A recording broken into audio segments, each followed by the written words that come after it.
we ever get to see these bizarre and mysterious characters on the big screen? Will Beta Ray Bill fight alongside Thor Odin's son in the battle against Thanos, the Mad Titan, in Avengers Infinity War? Will Thor get to wield the Stormbreaker after losing his iconic Mjolnir hammer? Only time will tell as to what characters will actually partake in one of Marvel's biggest films yet. Wait, you're not gonna face him, are you? Yes, I am. Gorr the God Butcher.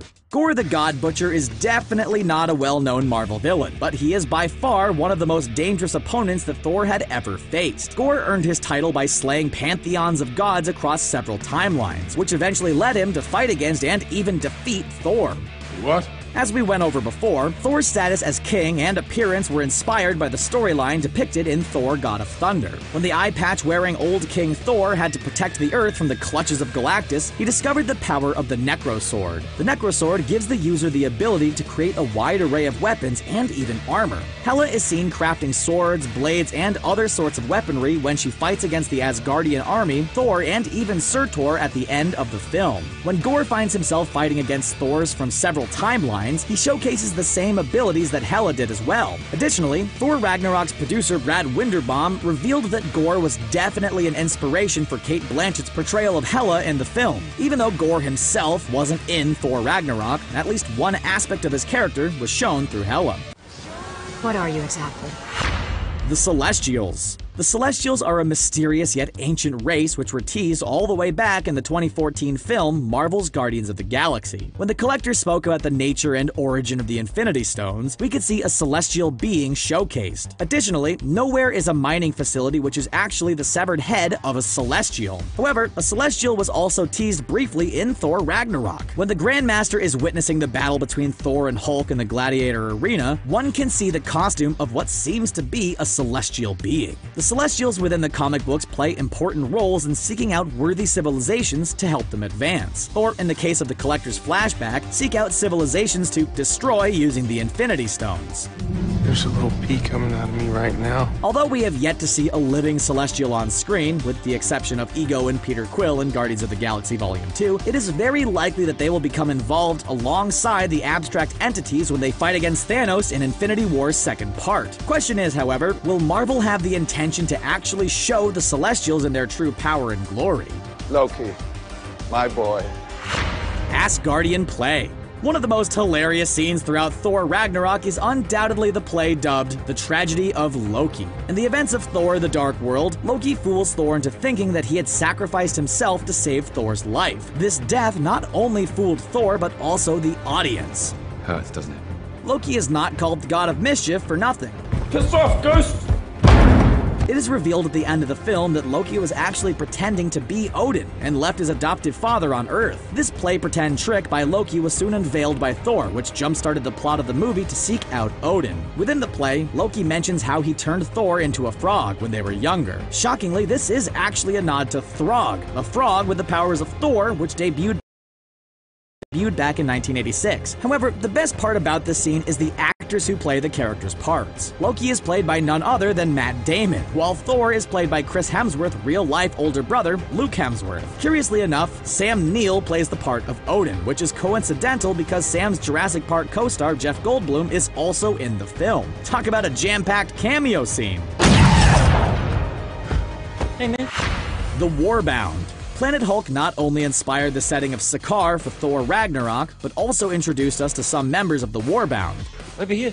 Pile of rocks waving at you. Here. Korg is the clear and uncontested comedic relief within the film who is inseparable from Miek, his sidekick. However, within the Planet Hulk storyline, Korg and Miek play very different roles. Hulk meets them in the Gladiator Arena alongside the rest of the Warbound. They form a sort of familiar bond after they help Hulk defeat the Silver Surfer, who was the Grandmaster, the Red King's champion in the comic book storyline. After Hulk and the Warbound obtain their freedom, they find themselves traveling to the Earth to fight the Earth's heroes alongside the Hulk. Although a World War Hulk story on the big screen seems very unlikely for now, the Marvel Cinematic Universe found a good way to introduce more than just one of Planet Hulk's elements. Those who loved the tear-jerking yet hilarious one-liners from the duo are in for a treat, as Thor Ragnarok's Taika Waititi has mentioned that a spin-off feature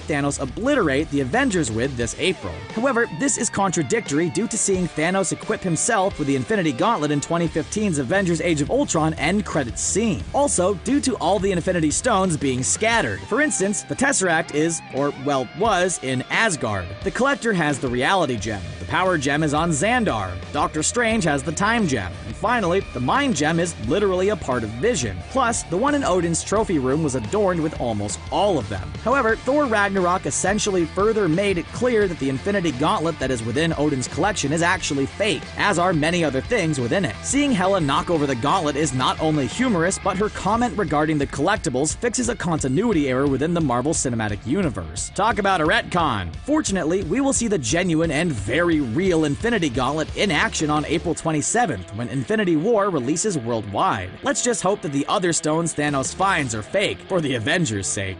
You are an old man and a fool!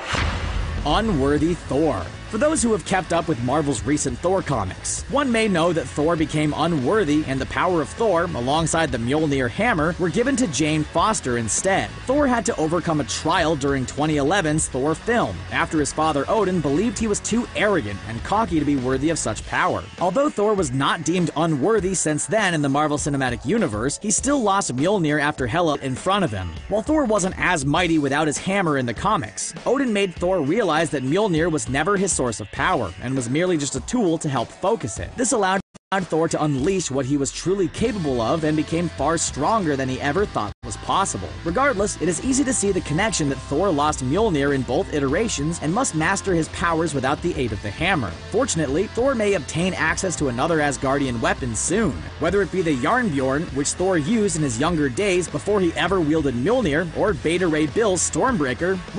We're about to jump on that ginormous spaceship. You wanna come? Thanos' spaceship.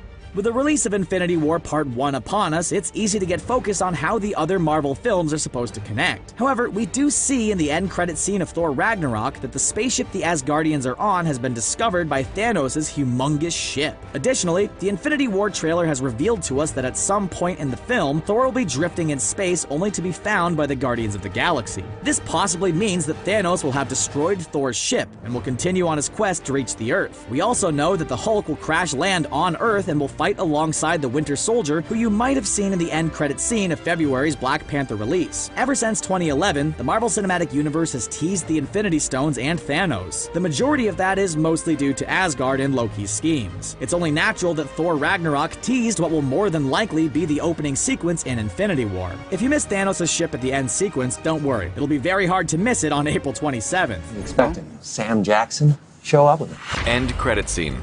It's become a staple of MCU films now, and audiences have been conditioned to sit through the credits to get a peek at what's to come. The scene was a pretty heavy and lengthy end credit scene too. After Thanos snaps his fingers and wipes out half the universe, we see what this looks like on the street level. Cars and helicopters begin crashing as they no longer have operators. Infinity War was directed by the Russo brothers, the duo behind Captain America, the Winter Soldier, and Civil War. In their films, they like including little Easter eggs and cameos from their previous comedy ventures. In Winter Soldier, Community's Danny Pudi makes an appearance. Excuse us. And in Civil War, the blue stair car from Arrested Development can be seen in the airport fight scene. Now with this car, you might get some stares. What makes him so special is that he's in fact Dr. Tobias Funke, who's known for being a Blue Man Group hopeful, who would likely catch this blink and you'll miss it reference on the first go. The demeanor is that of a pouty child. In the second trailer for Infinity War, audiences got a peek at Thanos' ultimate plan up to date with all of Screen Rant's great new videos. Odin's treasures. Fake. Most of the stuff in here is fake.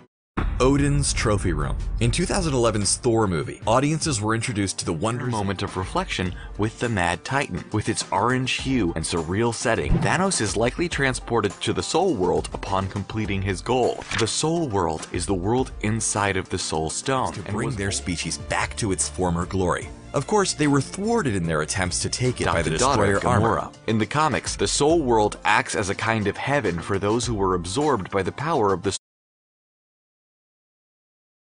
he formally adopted her and confesses the cost of his goal was losing everything. Seeing as Gamora died as a result of the sacrifice for to the Doctor stone, Strange it's and likely Thor her Ragnarok, spirit is respectively. inside With the that in stone mind, and that the she'll fact- be brought back to life in the 4th Avengers film due in May 2019.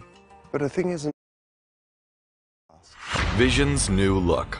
Vision spends most of Infinity War in dire distress. Considering he's one of the most powerful members of the Avengers, it makes sense that the plot immobilized him in order very easily work alongside immediate disadvantage. Thanos